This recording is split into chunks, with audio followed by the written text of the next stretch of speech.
Selamat malam, salam sejahtera. Ada orang tulis bulan September atau bulan Ogos kerajaan akan tumbang. Apa alasannya? Kita pun tak berapa pasti. Yang pastinya persoalan ini timbul. Mungkinkah kerajaan bertukar lagi selepas PRN? Tarikh pilihan raya PRN ke-15 di 6 negeri yang masih berbaki selepas PRU 15 November lalu bukan rahsia lagi. Umum sudah tahu, PRN di Selangor, Kelantan, Terengganu, Kedah, Pulau Pinang dan Negeri Sembilan diadakan paling lewat pun pada awal atau pertengahan Ogos ini. Itu sebabnya apabila paling lewat pun pertengahan Ogos ini, seluruh 6 negeri ini harus melaksanakan pilihan raya negeri, maka ada menjangkakan kerajaan perpaduan akan tumbang pada bulan September. Semua jentera parti yang bertanding telah bersiap siaga, kecuali ada beberapa negeri masih peringkat akhir pengagihan kerusi. Pengagihan kerusi ini selesai agak lewat kerana semua parti telah bergabung dalam satu organisasi politik yang dinamakan Pakatan Harapan PH dan juga Perikatan Nasional PN. Sebelum ini proses pengagihan kerusi tidak rumit kerana masing-masing bertanding atas nama parti sendiri, seperti Barisan Nasional dengan komponen utamanya MCA dan MIC. Manakala PAS pula tidak ada masalah kerana parti itu bertanding atas namanya sendiri dan mudah untuk menyenaraikan nama calon serta akan meletakkannya di mana-mana kerusi yang difikirkan mereka perlu. Sekarang, tidak boleh meletakkan calon sesuka hati kerana rakan gabungan juga perlukan kerusi untuk bertanding. Jadi berlaku sedikit kerumitan dalam pengagihan kerusi kerana kerusi akan dibahagikan sama rata antara komponen gabungan. Berbalik kepada PRN di 6 negeri ini pula, masing-masing antara Pakatan Harapan dan Perikatan Nasional yakin dapat mempertahankan negeri yang disandang, malah tidak mustahil ada 1-2 negeri yang bakal bertukar pemerintahan. Parti mana yang dinobatkan menang majoriti akan diketahui pada malam pilihan raya nanti yang akan diumumkan secara rasmi oleh SPR. Pelbagai persoalan mula timbul. Dapatkah Perikatan Nasional mengekalkan 3 negeri yang disandangnya, iaitu Kelantan, Terengganu dan Kedah? Manakala Pakatan Harapan pula, dapatkah mengekalkan Negeri Sembilan, Pulau Pinang dan Selangor? Jadi maknanya 3 lawan 3. Siapa yang akan lebih hebat? Senario PRU 15 pada 19 November lalu menjadi kayu ukur kepada pengundi. Sama ada hendak mengekalkan negeri yang diperintah oleh PN dan PH atau mereka merasakan patut ditukar kepada kepimpinan baharu. Semuanya terpulang kepada pengundi kerana mereka yang akan menentukan nasib negeri mereka diperintah oleh siapa. Antara negeri yang selesai menjalani proses pilihan raya negeri ialah Melaka pada 20 November 2021, Johor pada 12 Mac 2022 dan Perlis, Perak dan Pahang pada 19 November 2022. Daripada 5 negeri yang telah selesai ini, 4 dimenangi Barisan Nasional PH, iaitu Melaka, Johor, Perak dan Pahang. Manakala Perlis dimenangi Parti Perikatan Nasional PN. Di sini menyaksikan BNPH sudah mendahului 4-1, tidak termasuk Kelantan, Terengganu dan Kedah yang dimenangi PN pada PRU 14 tahun 2018. Yang pasti sebelum akhir bulan ini, 6 negeri yang terbubar secara otomatik, walaupun sudah ada yang mengumumkan pembubaran DUN pada 22, 23 dan 27 Jun ini. Di peringkat Kerajaan Persekutuan, PH sudah menang selesai dan dengan lebih 2/3 majoriti apabila gabungan 19 parti berjaya membentuk kerajaan perpaduan pada 24 November tahun lalu. Tinggal lagi sejauh mana Perikatan Nasional yang dibarisi Parti PAS, Bersatu dan Gerakan dapat menafikan kemenangan PH itu di peringkat negeri. Di Semenanjung, ada sebanyak 11 negeri yang terlibat dalam pilihan raya. Setakat ini, 5 negeri sudah selesai. Tinggal lagi 6 negeri yang bakal menentukan nasib Pakatan Harapan dan Perikatan Nasional. Jika Perikatan Nasional berjaya kekalkan 3 negeri yang dimenanginya pada PRU 14 yang lalu, dalam PRN 15 Ogos ini, parti itu kekal sebagai pembangkang sehingga tempo akhir PRU 15 pada 2027. Tetapi jika Perikatan Nasional berjaya merampas 2 atau 3 lagi negeri pada Ogos ini, tidak mustahil ianya akan menggugat pentadbiran Pakatan Harapan di peringkat pusat.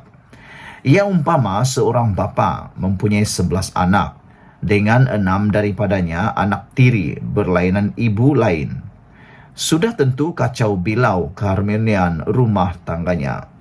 Sedangkan sesebuah kerajaan atau sesebuah keluarga memerlukan keharmonian, kesejahteraan hidup agar mudah ketua keluarga membina kehidupan yang baik, aman dan sentosa.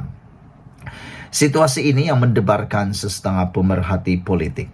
Ada yang meramalkan jika ia berlaku saling tidak tumpah suasana politik sama seperti sepanjang tempo PRU 14 yang menyaksikan 3 kali pertukaran kerajaan dan pentadbiran atau pentadbiran. Mereka mengharapkan perkara itu tidak berulang lagi pada PRU 15, tetapi nampaknya ia semakin rumit kerana bila-bila masa akan berlaku lagi kerajaan tebuk atap. Walaupun Perlembagaan Negara sudah memasukkan Akta Anti Lompat Parti yang melarang individu dalam kerajaan atau kalangan ahli parlimen atau adun lompat parti, tetapi setiap pemimpin politik mempunyai kelicikan tersendiri. Mereka tahu tidak boleh lompat. Mereka guna kaedah lain, kaedah yang membolehkan kerajaan bertukar tangan. Pada orang politik, mereka tidak fikir perbuatan itu akan menyusahkan rakyat, boleh menyebabkan ekonomi negara dan pentadbiran terganggu. Tetapi demi kepuasan diri, apa mereka peduli? Kalau mereka seorang yang peduli dengan permasalahan itu, maka tidak berlakulah langkah Sheraton pada Februari 2020. Langkah Sheraton bermula apabila 11 ahli parlimen daripada PKR mengumumkan keluar parti dan beberapa ahli parlimen daripada Bersatu keluar dari gabungan Pakatan Harapan. Mana mereka nak ambil iktibar dari pengalaman itu? Yang penting, mereka dapat kuasa memerintah. Masalah rakyat selesaikan kemudian. Dipetik daripada Malaysia Gazette. Sekian dulu untuk kali ini. Jangan lupa tinggalkan komen anda. Adakah anda juga bersetuju dengan ulasan dan juga komen netizen bahawa kerajaan akan tumbang pada September ini? Saya tetap dengan pendirian saya bahawa kerajaan pimpinan Anwar Ibrahim tidak akan tumbang pada bulan September ini. Bahkan akan menjadi lebih kukuh dan akan menjadi lebih kuat.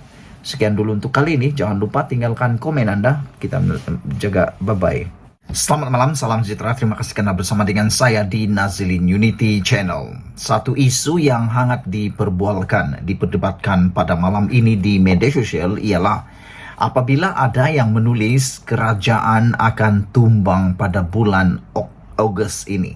Ada mengatakan bahawa kerajaan perpaduan Anwar Ibrahim akan tumbang pada bulan Ogos ini. Wow.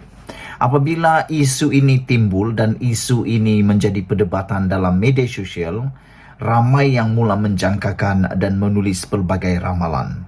Tapi kalau anda bertanya kepada saya, adakah saya akan juga meramalkan bahawa kerajaan perpaduan akan tumbang pada bulan Ogos ini?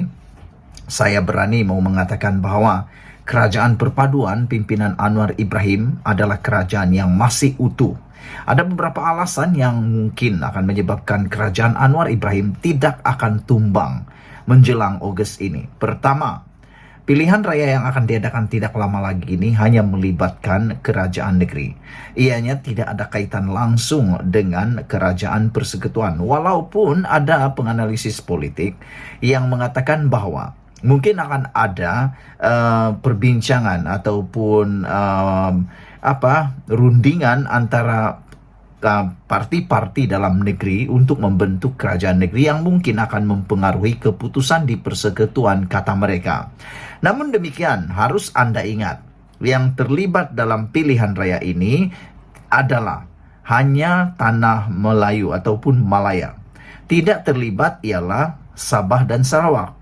Dan Anda harus ingat, Anwar memiliki sokongan paling besar ialah daripada Sabah dan juga Sarawak. Selagi dua buah negeri ini tidak menarik sokongan terhadap Anwar Ibrahim akan kekal menjadi Perdana Menteri sehingga penggal ini selesai.